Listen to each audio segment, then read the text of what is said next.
Dragi gledatelji, dobrodošli u prvu ovogodišnju Goransku kroniku. Još uvijek je cijeli Gorski kotar pod utiscima proteklih blagdana. Puno posjetitelja je doslovno protutnjalo krajem i opet se sve polako vraća u svakodnevnicu. Tradicionalni doček nove godine 31.12. u podne koji se održava u Fužinama opet je bio pun pogodak, a novi, ali i vrlo interesantan događaj u organizaciji TZ Ravna Gora koji se zove Novogodišnji koktel bio je održan 1.1. Još jednom zaželjeti ćemo našim gledateljima sve najbolje u novoj 2013. i krenuti s večerašnjom emisijom.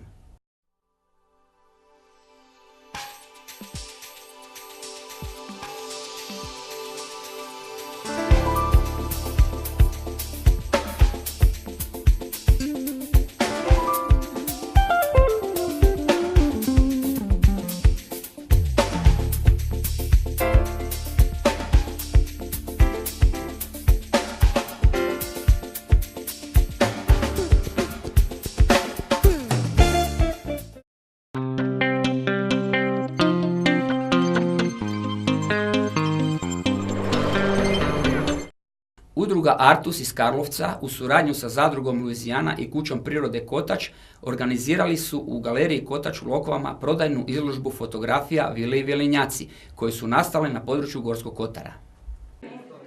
Zadruga Luizijana, udruga Artus iz Karlovca i kuća prirode Kotač na Luizijani organizirali su u kući prirode Kotač u Lokvama prodajnu izložbu fotografija Vile i Vilenjaci slikanih na području Gorskog kotara. Trenutno je izložba Vile i Vilenjaci, to je druga izložba. Prva izložba je bila šta je slikano u Karlovcu i Karlovačkoj županiji, a ova izložba je slikana na području Gorskog kotara i to je naša prijateljica Iva Lulić, jer su se već prijateljili, radila fotografije Fužine, Lokve, Brodna, Kupi, Delnice i to je prva izložba koja je službeno zapravo će biti prikazane ove fotografije.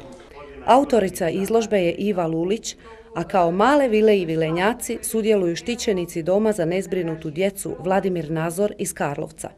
Ovaj vizualni dio ove naše priče, pa evo ekskluzivno sad sam saznao da znate i ko je među nama. Iva je dobitnica i nagrade Ulpuha, to je nagrada, godišnja nagrada za mladog umjetnika. Ja sam zapravo nakon svog prvog projekta koji sam napravila sa djecom iz Karlovačkog doma, Vladimir Nazor, osnovala sam udrugu kako bi i dalje se udruga nastavila baviti takvim radionicama u prirodi gdje se radi sa djecom iz doma i konkretno ovo im puno znači jer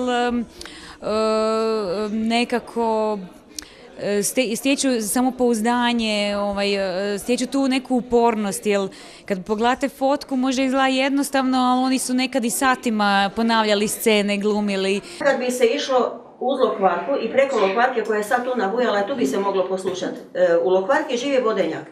I mi koji smo i stariji nikada ga nismo vidjeli, ali smo ga mi čuli, on je jako lamatao po Lokvarki, mi smo se svi bojali priče o Lokvarki jer su rekli da će nas vodenjak uzeti, tako da ja mislim da on danas živi u stvari u vodama na dnu jezera, je tamo Lokvarka i Mrzlica teko, pa je on još uvijek tamo.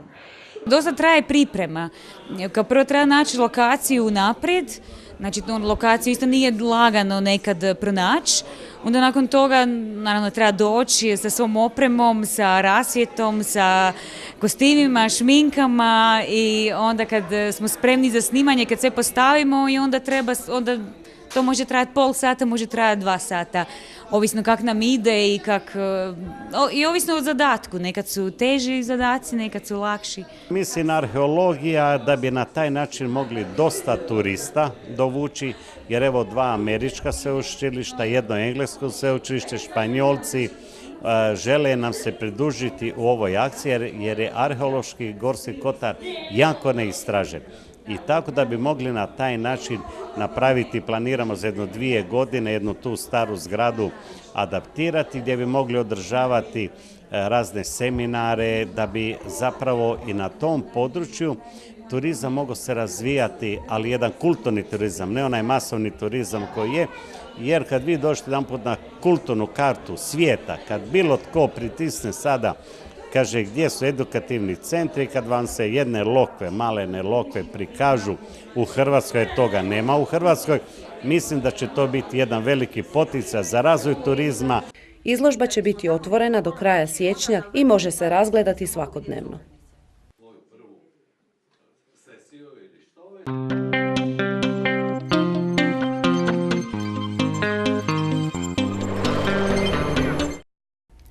Ovogodišnje natjecanje u skijeringu u Ravnoj Gori, koje je trebalo biti održano u prosincu 2012. prebačeno je za prvi pogodan snježni vikend sa niskim temperaturama. Što je to skijering i što nas očekuje na prvenstvu, za vas je proučila naša ekipa.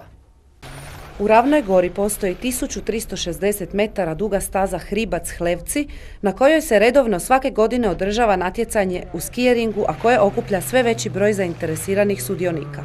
Staze koje smo isprobavali bila je jedna šumska staza u predjelu Lokande, odnosno za jasen šume u Ravnoj Gori. Ta staza se nije pokazala adekvatna jer se nije moglo osigurati siguran prolaz gledateljima, uz veliku opasnost od škrapa i tako dalje.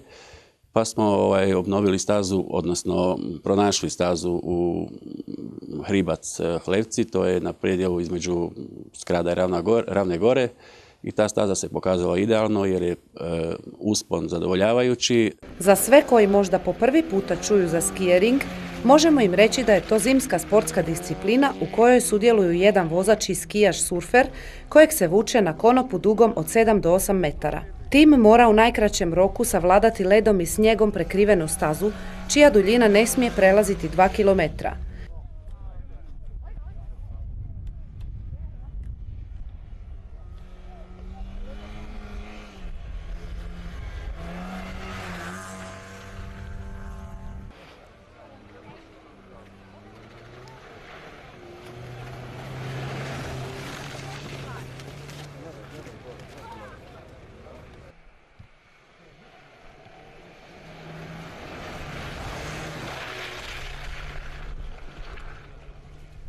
Zbog pravila prometnih i haksa i tako dalje, vozač mora imati B kategoriju, a skijaš praktički mora biti punoljetan ili mora imati pismeni pristanak roditelja da smije nastupiti. Vozila se dijele u klase prema obujmu, ali i prema pogonu, a u posebnoj klasi može se nastupiti i s četverociklima. Također, vozila moraju imati zimske gume bez pomagala poput lanaca i sl. Skijering je kao sport opasan, a i vrlo zahtjevan radi same staze, za čiju pripremu su potrebne veće količine snijega i vrlo niske temperature zraka, pa je u ovom trenutku radi nedostatka snježnog pokrivača u Gorskom kotaru teško predvidjeti kada će biti održano ovogodišnje natjecanje. Skijering je vrlo opasna disciplina zbog toga što vozilo na maloj udaljenosti vuče skijaša i ako se vozilu nešto dogodi, mislim da je vozač automobila bolje zaštićen, puno je izloženiji skijaš.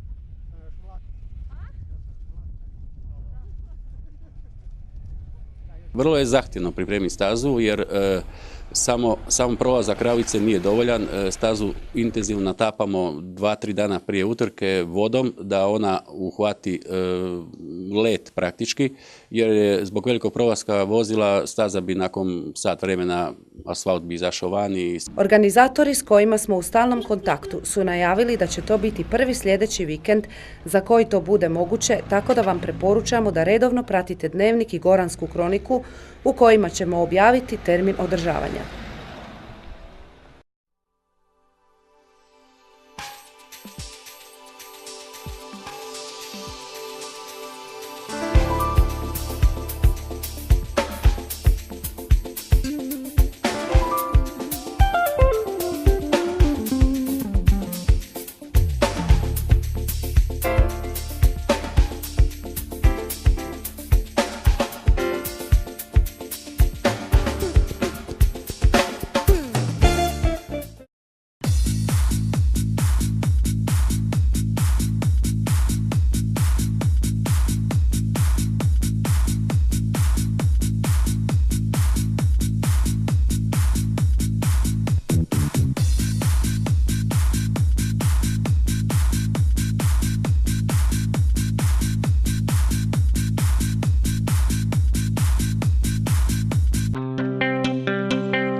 Delnicama je klizački klub sinhronog klizanja Pahuljice iz Zagreba održao nastup za gledatelje i službeni trening.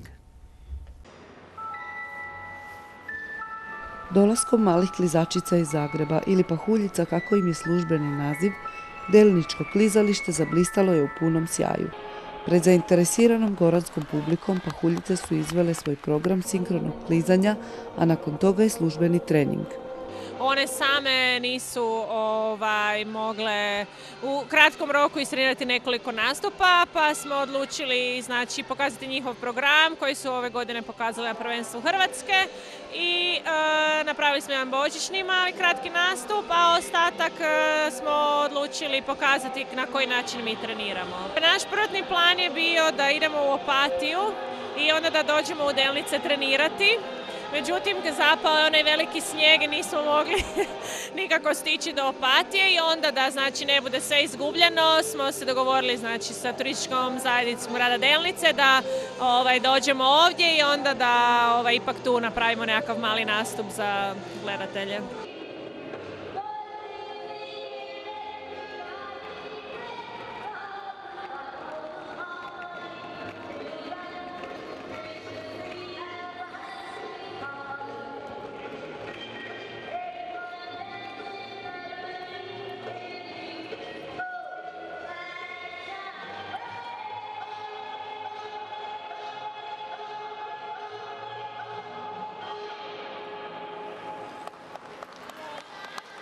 Ova ekipa broji 21 klizačicu, a sve skupa sada već imamo 170 klizačica u 7 ekipa, plus sinkro školu, početnike.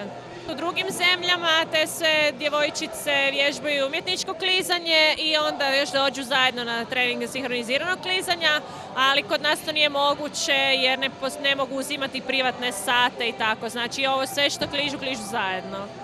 Nadamo se da će ovakva događanja i gostovanja zainteresirati Gorane za umjetničko i sinkrono klizanje, te da će netko i na našem području osnovati klub poput zagrebačkih Pahuljica kako bi i goranske djevojčice dobile priliku da se bave ovim sportom.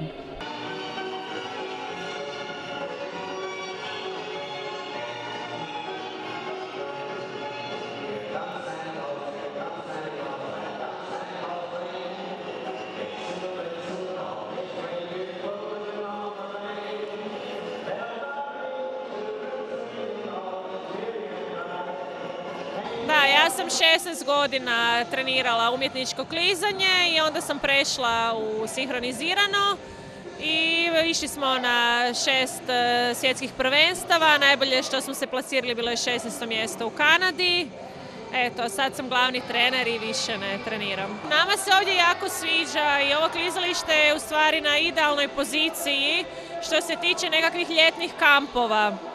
I mi tu vidimo nekakvu budućnost i bilo bi super kad bi se ova dvorana mogla zatvoriti i kad bi ju mogli koristiti po ljeti, zato što je more nevjerojatno blizu i puno hokejaša i ekipa iz sinhroniziranog klizanja je zainteresirana da dođu ovdje.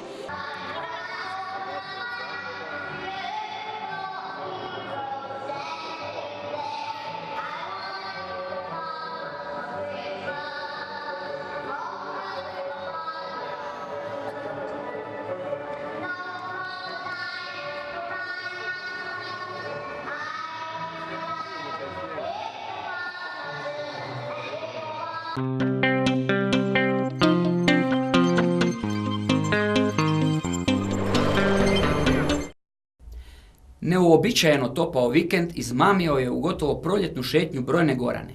Bili smo u šetnji prema Drgomlju u Delničkom parku te prošli putem poznate ljubavne staze. Umjesto snježnih radosti, protekli vikend obilježila je rano proljetna šetnja u Gorskom kotaru. To je neobičajno vrijeme za ovu godinu, ali dogodi se to. Mi snijeg ne volimo, Gorane. Jedino oni koji dođu izvana pa uživaju u snijegu koji ga nemaju. A mi ga imamo preko glave. Ja se sjećam kad sam bila mlada i radila da smo išli za 8. mart u hotel slaviti kako se je prije to slavilo za dan žena. Išle smo u niskim cipelama, bez kaputa, bez svega. To je prije 40 godina, 50. Brojne delničke obitelji i pojedinci iskoristile su neuobičajeno toplo vrijeme i zaputili se u ugodnu šetnju stazama prema Drgomlju, Delničkim parkom, putem za Japlenški vrh ili pak poznatom ljubavnom stazom. I onda dok smo se vratili mi na večer doma, snijeg je zapao da nismo mogli izaći iz hotela doma. Došla je Ralica da nam je put napravila. Vratit će se zima, vratit, bez brige. Tu je kod nas do 1. maja. Doći će opet veliki snijeg. Ovo ljeto, kao jedan od najatraktivnijih novih projekata, planirano je uređenje ljubavne staze uz dvodnevnu manifestaciju, čiji je light motiv obnova ili zasnivanje ljubavnih zavjeta za parove. Ovaj zahtjevni projekt je podržalo Ministarstvo turizma Republike Hrvatske, a očekuje nas pripremni period od nekoliko mjeseci intenzivnog rada na ostvarenju.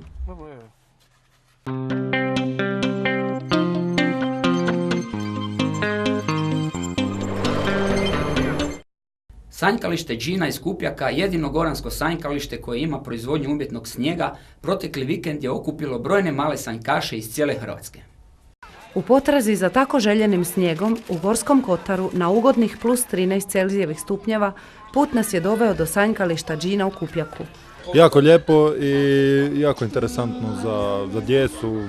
Ovo je jedino uređeno sanjkalište u Hrvatskoj, a zahvaljujući topu za zasnježivanje, tijekom cijele zime omogućen je nesmetan rad na veliku radost djece željne sanjkanja.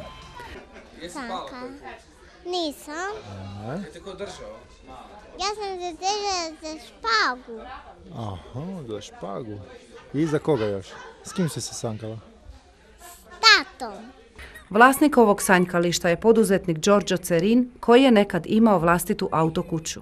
2006. napustio sam autobranšu jer sam procijenio da to ide sve na gore i da će biti problema sa prodajom vozila i odlučio sam se na jednu novu vid za mene kao poduzetnika izazov u turizmu, ali pošto je to isfurana priča na obali i na Jadranu, odlučio sam se za Gorski kotar koji je procijenio da je veliki potencijal i da treba na tome poraditi. Mi imamo top za zasnježivanje jer bez njega u Gorskom kotaru nema ništa zimskih radosti. Nažalost, klime su tako rado izmjenjive, ali moramo uzeti u obzir da proizvedeni snijeg, kako ga mi volimo nazvati, to je taj umjetni snijeg koji nije umjetan nego proizveden, on podnosi temperaturu i do plus 15 stupnjeva. Bez obzira na ove lijepe ideje koje pomažu razvoju Gorskog kotara, trošak održavanja sanjkališta je skup i košta više od 30.000 kuna mjesečno. Zbog toga je upitna isplativost cijele investicije. Moram napomenuti da strukturalni europski fondovi ne žele to financirati jer oni financiraju za potrebu zimskih radosti samo ono što je iznad 2000 metara. Radi toga nedostaje i financijskih sredstava za ozbiljniju marketinšku promidžbu, koja bi putem ovog interesantnog zimskog sadržaja dovela i veći broj turista u Gorski kotar.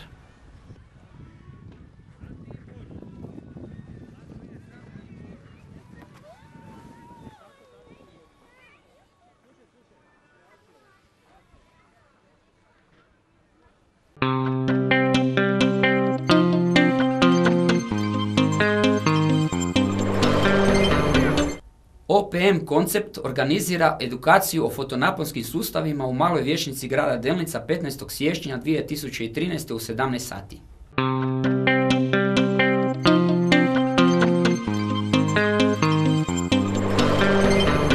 Upravni odjel za graditeljstvo i zaštitu okoliša PGŽ oglasio je javnu raspravu o studiji utjecaja na okoliš vjetroelektrana Fužine koja traje do 18. siječnja 2013. godine.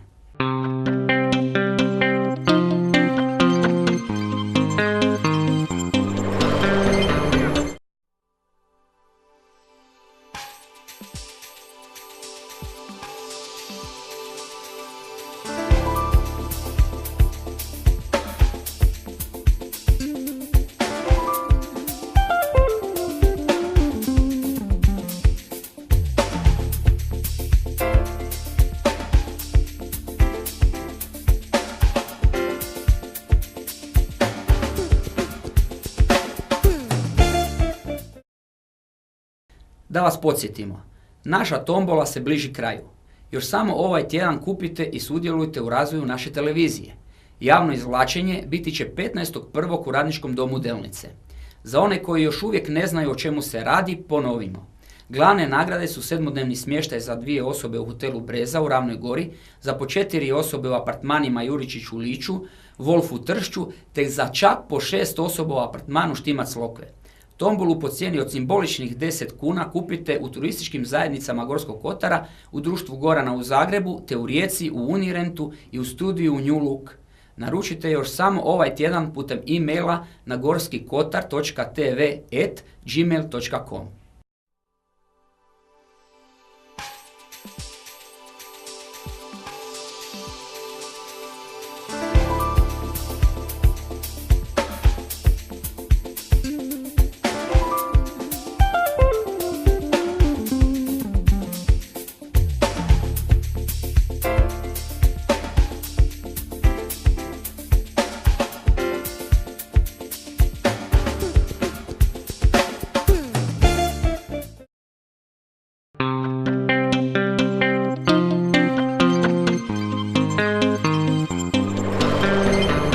Prognoza vremena.